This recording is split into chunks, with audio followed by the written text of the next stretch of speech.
calling out aspiring student jocks. It's your time to shine! Mapakwentong college life o study hacks.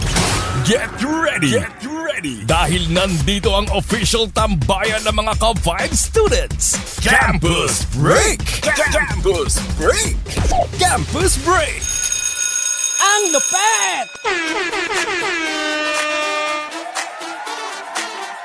Ka-Vibes! Campus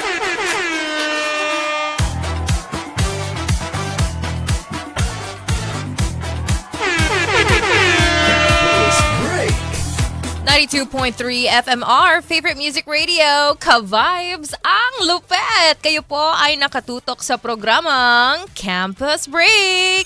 Ang oras natin ngayon, 12:50 at kasama niyo pa rin ako, ang inyong bestie na G sa fun at kwentuhan, ang nag-iisang DJ ID. And happy Sabado sa ating mga ka-vibes, lalo na sa mga nakikinig sa ating transistor radio, whether nasa kotse ka man or nasa inyong mga tahanan. Isang happy Sabado po sa inyong lahat na mga ka-vibes. Sobrang exciting na mga mapag-uusapan natin ngayong araw na ito. And very relatable sa ating lahat. And if aware ka at nanonood ka ng news, ang daming ganap sa world of the Philippines. Hi, yun na lang ang masasabi ko sa mga ka-vibes natin. Abangan po natin dahil eto na, ipapakilala na natin ang ating mga ka-vibe student jocks all the way from Bulacan State University. I-welcome na natin dito sa ating programa si SJ Edwin and si SJ Audrey. Hello guys!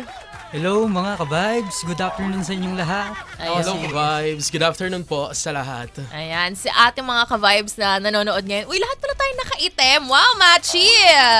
O, di ba, di kami nag-usap-usap na ito, ka-vibes. At natutuwa naman ako dahil sa dalawang ito ay kanina na pag-usap-usapan nga namin, di ba, kung ano yung mga magaganap ngayong araw. So, sige, tingnan nga natin. I-pop quiz ko ang ating mga guest ngayon. So, ano magaganap sa araw na ito? Edwin? Sa unang-una po, Anong abangan? abangan po nyo na malalaman nyo po Gusto pag ko nanood po kayo. Malalaman niyo pag nanood kayo. Opo. Yes, abangan natin ang ating kwentong Vibero, mga ka-vibes. And syempre, ano pa? Abangan din ang aming banter sa Student Spotlight Yon! Nakuha. Campus Break. Tama yan. Student Spotlight, pati kwentong Vibero, yan ang mga challenges natin dito sa ating programa kung saan talagang makikita natin at itetest natin ang pagka-creative ng ating mga ka-vibe student jocks ngayon. So, Audrey and Edwin. Ayan, syempre kilalanin muna natin kayong dalawa at ipakilala natin kayo sa ating mga ka-vibes. So, eto na, anong year nyo na? Anong kurso nyo? And ba't kayo nandito today? Anong ina-expect nyo sa ating programa? Simulan natin kay Edwin. Hello sa inyo guys, hello sa inyo mga ka-vibes. I'm Edwin. I'm Ba't parang SJ hindi ka Edwin. sure sa pangalan mo? Patingin nga ng birth certificate. So ayan guys, we are from Bulacan State University, Bachelor of Arts in Journalism. So yan yun. Okay, so anong year mo na? Bali, third year po. Incoming? Third year ngayon. Fourth year po. Naka-break na ba kayo? Yes. Vacation, no? Until when? Bali, OJT po ngayon. OJT season. Okay, so intern siya. Alright, so ikaw naman, Audrey. Hi mga ka-vibes, ako po si SJ Audrey from Bulacan State University na nag-aaral ng Bachelor of Arts in Journalism and incoming fourth year din po. Ayan, so mga BS Journ students to, talagang mataas ang expectations ko ha, pagdating sa mga Journ students. Kasi, syempre, doon tayo sa creative writing, di ba? Oo, yes. Tama ba ako? Ba't parang kinakabahan kayong dalawa? Nakikita ko yung mga mata nyo na kung mga ka-vibes, na kung makikita nyo yung mga reaksyon ng ating mga ka-vibe student jocks dahil bukod sa napapakinggan nga tayo dito sa radyo, napapanood din tayo sa ating mga social media accounts. I-search nyo lamang 92.3 FM Radio Manila at nandyan po kami. So anyways, sa mga ka-vibes natin, para mas makilala natin ng mas malalim ang ating mga kasama ngayon, no? Ito na ang ating student spotlight tuloy. Ang ating show and tell segment kung saan makikilala natin si Edwin and si Audrey. gamit ang kanilang mga dala para sa atin for today. Kaya naman, ito sige, simulan naman natin ngayon kay Audrey. Ano ang dala mo para sa atin at bakit yan ang napili mo? Nakikita ko na ngayon Nakita ko siya kanina, sabi ko, okay, bakit? Ipakita mo sa ating mga ka-vibes. Ang dala ko po today ay ang Cebo de Macho, Tagal ko na hindi narinig yan, ha? which is a topical ointment po to reduce scars and to reduce the visibility of scars sa ating skins po. Bakit marami ka bang sugat?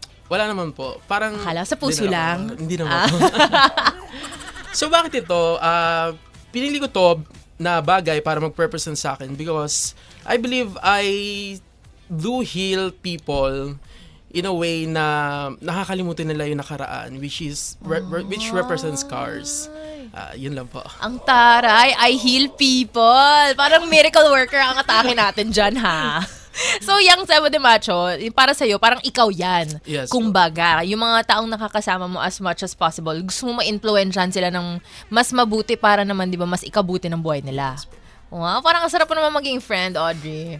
Alright, maraming salamat. Ikaw naman, Edwin. So, ayun naman sa akin guys, ang dala ko is watch. So, bakit nga ba watch? Kasi po, mahalaga po di ba ang oras? Time is gold. Yes po. Dapat po, ganun din po tayo sa mental health natin and sa kalusugan din po natin. Then, lalo na po, kaya nga po oras yung napili ko kasi on time po ako palagi and mas madalas po na nauuna po ako sa mga schedules. Yun lang po. Actually, tama. Ang aga dumating ni Edwin. Anong oras ka dumating dito? Bali, basta po maaga po. Basta maaga. Mga alas 9, ganon. O alas 10 naman, kahit pa paano. Mga 10 po. Oo, yung maaga pa din kasi programa natin, guys, 12, di ba? So, 2 hours early, o di ba? At least, di ba, wala nang Filipino time sa'yo. Opo. Perfect ka dyan. Ayan, nakakatuwa. Itong dalawa, mukhang medyo may kulit pa sila na pwedeng ilabas, mga ka-vibes. Kaya abangan nyo yan sa mga susunod natin na segment dito sa programang Campus Break. Kaya naman, samahan nyo kami. Ako, DJ ID. And SJ Edwin. And SJ Audrey. Sa programang Campus Break until 3 p.m. ngayong Sabado. Kaya naman back to tugtugan na tayo sa oras na 12:56 ng hapon. Ka-vibes!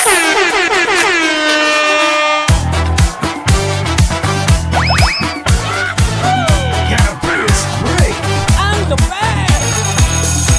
92.3 FMR, favorite music radio, Ka-Vibes, ang lupet. Welcome po sa pangalawang oras ng programang Too Hot to Handle. At kasama niyo pa rin ako ang inyong bestie na G sa fun at kwentuhan, ang nag-iisang DJ ID.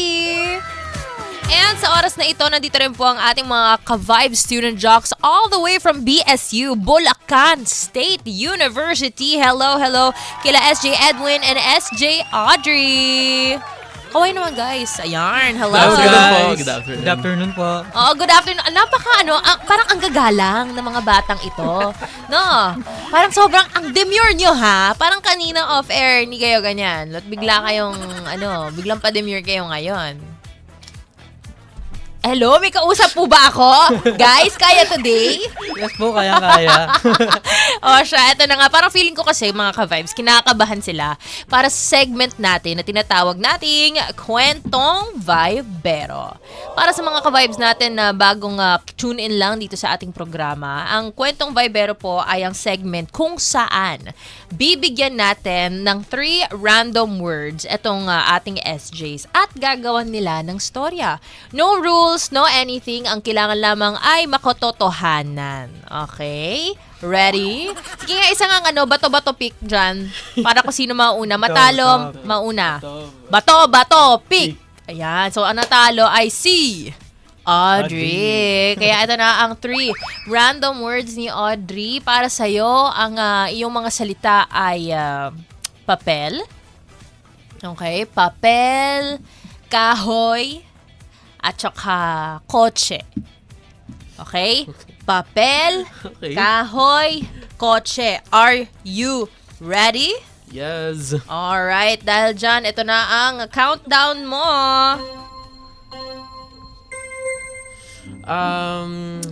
Noong isang araw, pumunta ako sa isang hardware. Nakita ko kung ano ang mga list of materials nila doon sa hardware, nakita ko sa isang malaking papel. At ang isa sa pumukaw Pumukaw, big ng word. aking mga mata ay ang kahoy na mahogany. Matibay. Mahogany na kahoy. Mahogany. And Ang naisip ko, specific, ah. wow, what a nice wood. So binili ko ito. And nakita ito ng aking tatay na isang karpintero. So, tinanong niya ako, anong gusto mong gawin ko rito sa kahoy na binili mo sa hardware? Ang sinabi ko sa kanya, gusto ko magkaroon ng kotse na kahoy. Ayun. And wow. ang sabi niya, pwede naman. Pero mahirap. Yun na. Palakpakan naman natin. Nabuo niya ang 3 words. Nagamit niya ang 3 words. Again, papel, kahoy, at kotse. Palakpakan natin si Aubrey. Okay, so Aubrey, ano ang naging thought process mo doon?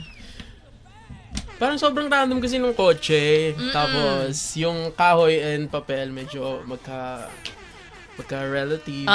So parang ano siya, doon ka humugot. Yes po. Wow naman. Ano ba, more on, pag sa journalism, ikaw, sa side ng journalism, more on, nasan ka? News writing? More on news Or writing sa creative, po. mga narratives, gano'n? More on news writing po and in-depth reports. So kaya pala ang seryoso mong person. Ang seryoso sa person. Meron bang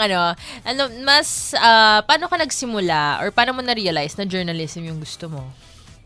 Kasi, nung bata pa lang, elementary days, parang hilig ko na po magsulat. And, feel ko dapat hindi natatapos sa hilig na magsulat. Parang, journalism is a public service po. Wow. Para sa akin. Nagsusulat ka, at the same time, you're doing a public service Oo, po. totoo yan. Siyempre, nung mabuhay ang ating mga journalists, na lalong-lalo na pagka sa mga panahon na may mga emergency, mga natural calamity, mga importante na news items, no? Talagang sila ang mga, anong tawag nun? Mga frontliners natin, no? Diba? Kaya naman, shout out sa ating mga journalist. Nako, thank you so much para sa inyong service, no? Sa ating mga Pilipino. Kaya naman, ito na nga, naman tayo ngayon, si Edwin. Isa pang journalist student. Pero ikaw ba, ganun din, katulad ni Audrey na nasa, more on nasa news, more on nasa mga reporting, or ikaw naman ay creative writer, mga narrative, storytelling, ganun? As a journalism po, more on articles po ako. Articles. Then, kadalasan po sa video editing creatives po talaga. Ang Yun po galing. talaga yung hilig ko.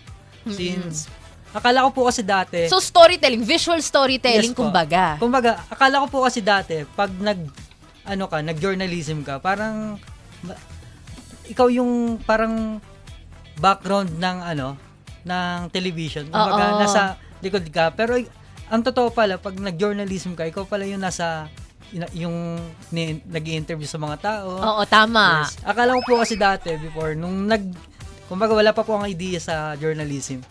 Akala ko po, video editing, and parang, dapat po pala broadcasting po pala yung Oo. tinig So, ko very, before. very wide talaga, no? Yung Yes, Well, as a com art student, I agree. At dahil nga dyan, mas visual storyteller ka pala. Tingnan natin kung magtatagumpay siya sa ating kwentong vibe. Pero kala mo nakalimutan ko na, ha? Ano lang yun? Segue lang, mukhang kinakabahan ka kasi. So, ang 3 words mo, Edwin, ay carrot. Yung mukha niya nung sinabi kong carrot. Sabi niya, anong gagawin ko doon, DJ ID? So, ito na nga, carrot, gamot, at microphone. Carrot, gamot, microphone. Ang lupet! Are you ready? Wait lang po, notes ko lang po. Again, Carrot. carrot, gamot, at microphone. Hindi lang pala creativity ang natetest dito, mga ka-vibes, pati rin ang memory. Buti na lang hindi ako yung nakasalang Carrot, gamot, sa ating challenge. Ano po? Yung last? Microphone. Okay, ayan. Dahil dyan, ito na ang countdown mo. 3 seconds. And go! So, ayun guys. Ang kwentong ito ay tungkol kay Jobert. Sa araw ng Sa araw ng Sabado, di niya inaasahan na piyesta pala sa kanila. Kaya nagpabili ang nanay niya ng mga ingredients para sa pasta. Isa na dito ay sopas at nagpabilang nanay niya ng carrot para sa kanilang handaan, pero simple lang. Di rin inaasahan ni Jobert na nagkaroon pala ng sakit ang kanyang nanay. Nung mga araw na yon, kaya bumili agad siya ng gamot sa pinakamalapit na bilihan ng gamot. At hindi niya rin inaasahan Na? na Na ano? Ituloy mo! Kaya mo yan, Edwin! na traffic pala doon sa sa kalsada kasi fiesta nga, di ba? So, umikot siya sa mga barangay at nabigla siya sa malakas na tunog ng isang microphone. Hello po. Ayun. Wala man lang conclusion. Diba? Yun na yun, the end. Microphone. Mic drop tayo. Ayan. Congratulations! Natapos mo rin, Edwin, ang iyong storya. Alam mo, actually, inaabangan ko kung paano niya talaga isisiksik yung microphone. So, alin dun sa tatlong words ang pinaka nahirapan ka? Sa sa microphone kasi po kumbaga layo na po dun sa context ng Sa storya. Storya. Oo. Ayan, congratulations. Na ano mo naman, natahi mo naman yung tatlong words. Actually, kayong dalawa, kaya naman palakpakan nyo ang inyong mga sarili. And kayo ba, mga ka-vibes, anong masasabi nyo tungkol sa ating kwentong vibe? Meron ako nakakatuwa, no? Yung mga nabuong narratives, mga nabuong kwento na itong ni Audrey at ni Edwin. Kaya shoutout naman, ayan, sa ating mga ka-vibes na nanonood sa ating live stream. Kila Joanna, bago, ayan, syempre. Kapatid po ba yan, Mommy? Tito po. Tito. Hi po, Tito. And sila ating ka-vibes na sila Rochelle Dumasapal Ruiz, sila Jamaica Jane, ayan, syempre si Jam nandyan, si Sari Lerma, Randy Santisa, si Elaine, and sila Alteza Herrera Sino Cruz. Sama na natin sila William Mortel and Tristan Wyatt. Isang happy Sabado and ayun, kumusta naman ang weather natin dyan sa labas, mga ka-vibes? Kung meron kayong mga gustong i-share sa amin, bukas na bukas ang ating live stream ngayon, pwede kayong mag-comment dito at samahan nyo kami hanggang 3 p.m. And sa mga ka-vibes natin na may gustong ipabate, baka naman merong may birthday dyan or baka may gusto kayong paringgan on air, i-message nyo lang. Pwede rin kayong tumawag sa numerong 0954-406-1967. For now, mga ka-vibes, back to tugtugan and sa ating pagbabalik na abangan natin, no, ang mga mapag-uusapan natin tungkol sa ating topic ngayong hapon. Speaking of mga weather, and mga natural calamities, tingnan nga natin kung gaano ka-prepared etong dalawang to. Nakasama ko ngayon sa mga ganitong sitwasyon. Ayan. Abangan po yan sa ating pagbabalik dito sa programang Too Hot to Handle. Campus Break, mga ka-vibes! Naku po, Campus Break, no? 12 p.m. to 3 p.m. yan ang hapon. Dito lang yan sa 92.3 FMR, Favorite Music Radio, ka-vibes, ang lupet! Ang lupet! Ka-vibes! Nakikinig pa rin kayo sa 92.3 FMR Favorite Music Radio ka-vibes, ang lupet. Nakikinig pa rin kayo sa programang Campus Break. Ako po ang inyong SJ, Audrey Bago ng Bulsu. SJ Edwin from Bulacan State University. At ito po ang ating segment ng Student Spotlight. Kami po muna ang inyong makakasama sa segment na ito upang pag-usapan ang relatable topic natin Tungkol sa kalamidad at mga lindol na nangyayari sa ating bansa. Yes. So, tanungin kita, SJ Edwin, paano naghahanda ang institution natin, which is in Bulacan State University, sa mga ganitong uri ng kalamidad? Kamakailan lang nagkaroon ng drill ang ating eskwelahan, universidad, sa ating paaralan kung saan nagkaroon ng parang realistic na paghahanda tungkol sa nangyayaring paglindol sa ating university. Kumbaga, nakikita natin na parang totoo talaga yung mga nangyayari. Like, may mga nasasaktan, may mga nasugatan during that time.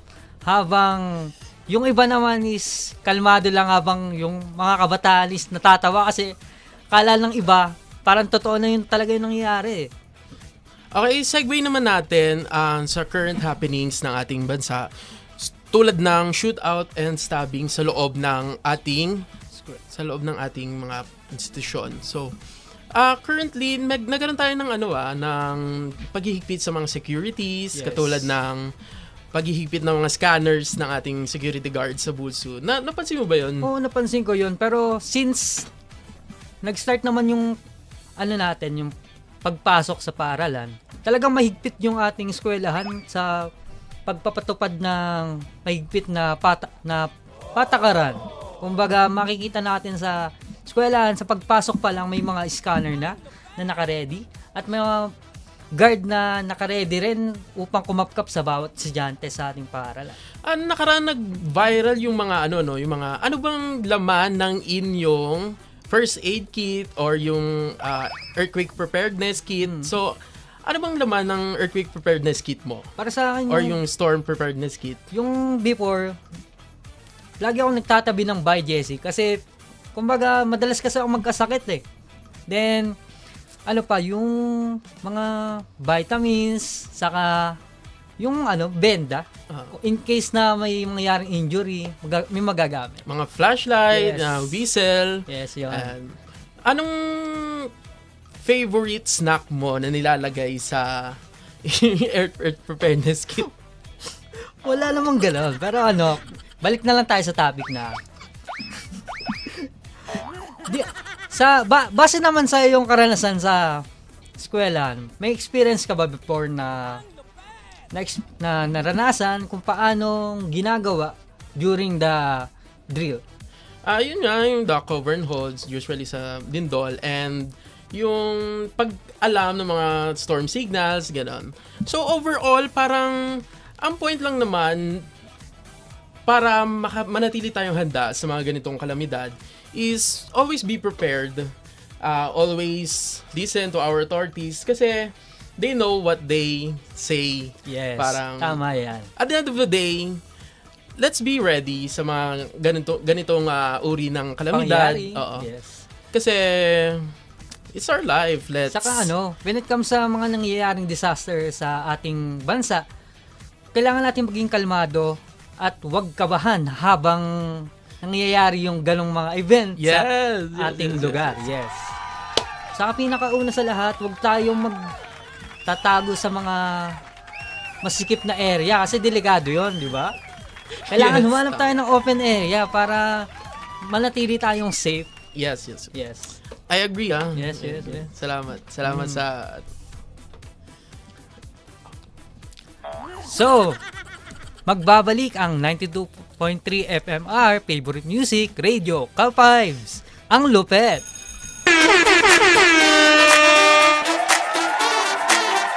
Ka-vibes.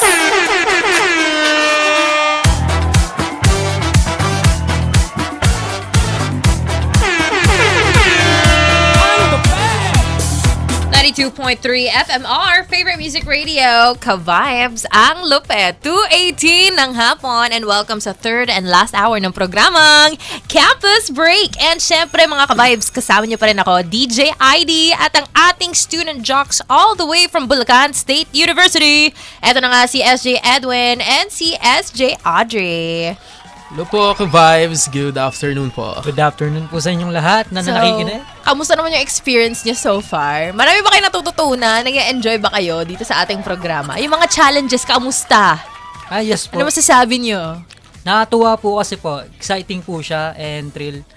And masaya po sa feeling na nagawa po namin yung mga dapat gawin. So, dun sa dalawang challenge natin, yung ating kwentong vibero, pati yung student spotlight kanina, saan kayo mas nahirapan? For me po, yung kwentong vibero, parang ang off nung isang word, tapos yung lahat na yun, parang nagkakagulo-gulo na. Oo, totoo. Yun yung train of thought mo, no? Sa isip mo, pagka iniisip mo kung paano mo siya ikakabit.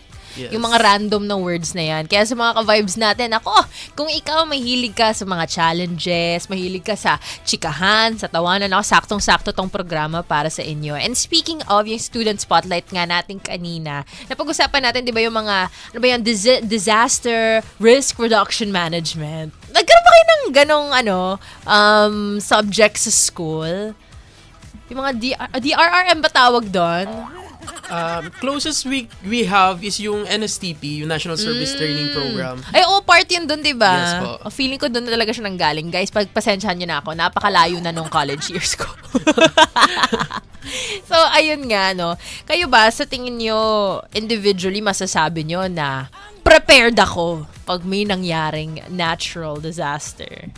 Yes po, prepared. Kasi po, marami na rin po kasing naituro yung eskwelahan sa mga experience din po sa mga Me personally po, feel ko prepared naman since marami namang initiatives ang ating government and yung civil society groups and pati na rin yung mga institutions na kinabibilangan natin which like Bulsu. Lalo na sa Bulacan, sobrang prone sa flooding and heavy rainfall lang, may baha na agad na abot binte, mga ganon.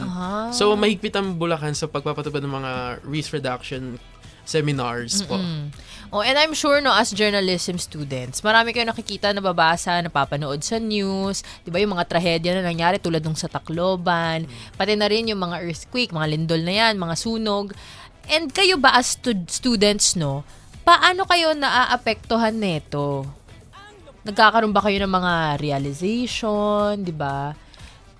para po Or nagkakaroon ba kayo ng takot, ganyan, pumasok? para po sa akin kailangan po talaga natin na iwasan yung mga maaaring maging epekto ng mga sakuna, kagaya ng pag-aalis ng charger sa mga saksakan, sa mga outlets. Then, bago po tayo umalis sa bahay, check muna po natin yung mga gamit natin kung may nakasaksak para po for safety purposes. Ikaw Me naman, personally Audrey. po, it's alarming. At the same time, it's awakening po sa atin bilang mga students. Dapat maging aware tayo sa mga sa paligid natin and how can we avoid those kind of circumstances po. Totoo. A lot naman na sa mga nangyayari din kasi can be avoided. Yes, No? po. As much as we can. And may sinasabi sila, di ba, prevention is better than cure. Alam ko para sa, yung mga sakit-sakit. Pero, in a way, di ba, medyo parang parehas din. Kung kaya mo i-prevent na mas lumala ang isang bagay para hindi na siya umabot sa puntong ganon, the better, di ba? So, kayo individually, paano nyo sa sarili nyo tinatry i-prevent yung mga worser things to happen, di ba? Parang may mga moments ba kayo na naisip nyo na, pagka ganito, wag na, hindi ko na ito gagawin, or parang dapat, ito yung gagawin ko, prepare ako ng go bag, ganon. Personally po, first and foremost po is always be prepared kasi that's the initial step para maiwasan na mas mag-worsen yung situation. So, may Kunyari, go bag ka? Wala po. Wala. So, hindi ka prepared. Tama ba yun? Mema lang. Huli pero di kulong. O, Edwin, ikaw, may go bag ka? lang po, meron lang po akong mga kakailanganin when it comes po sa mga emergency. Ang Kagaya vague ang vague ng mga kakailanganin na yan. Mamaya may malandin. Ano yung mga kakailanganin mo? Example, yung alcohol. In case may madapa sa isa sa inyo. Alcohol sa kamay. Yes. Oo, yan tama. Yan maganda Sa malinaw. kamay. Oo, para sa kamay. Then, cotton buds. Oo. Tapos, may ilan din akong, yun yung red? Anong tawag doon? Yung Betadine? parang Betadine. akala ko red. Sabi ko, ano ba? Yung parang emergency light, gano'n. Kasi mas effective po siyang gamitin when it comes po sa mga pangyayaring di natin inaasahan. Ako naman tanongin nyo kung prepared ba ako. Ikaw po ba, handa ka po ba kung sakaling may mangyari man na aksidente o kalamidad sa inyong lugar? As of right now, June 27, 2:24, hindi. Hindi kasi totoo yan, di ba? Alam natin in theory Yun yung sinasabi ko na, alam natin siya in theory kung anong dapat natin gawin. Pero kulang tayo sa follow through. Dapat i-follow through. Kaya wag niyong dolaran si DJ ID, mga ka-vibes, di ba? Mamaya na pupunta na po ako ng grocery store at magpe-prepare na ako ng go bag. Isasama kita, Audrey, ha? Magsasama. Actually, sumama ka na din, Edwin. Alcohol. Alcohol. Tama. O yan, sa mga ka-vibes natin, kung naghahanap kayo ng reminder o baka naman ng sign kung ano ba dapat ko na bang gawin yan, eto na yon ng panahon na yon, kung wala ka pang mga emergency lights, wala ka pang nape-prepare ng go bag, at hindi ka pa maalam kung paano i-handle yung mga ganitong natural disaster, mga di inaasahang insidente, nako, I think now is the time. Better late than never. Yes, Diba? Kaya naman sa mga ka-vibes natin, kayo ba, kung tatanungin, prepared ka na ba? Pwede mo yung i-share sa amin. At kung paano ka nagpe-prepare, pwede mo yan i-comment no, sa ating social media accounts. Again, nasa 92.3 FM Radio Manila po tayo. Lahat ng social media accounts natin. Facebook, Instagram, TikTok, pati na rin sa ating YouTube. Sama nyo na rin, i-follow nyo na ang ating X or dating Twitter para naman updated kayo sa mga latest ganaps natin dito sa ating himpilan. Kaya naman ka-vibes, more music muna para sa inyo. Tara na't mag-back to tugtugan sa oras na 2:25 dito lang sa 92.3 FMR, Favorite Music Radio. Ka-vibes! Ang lupet. Perfect!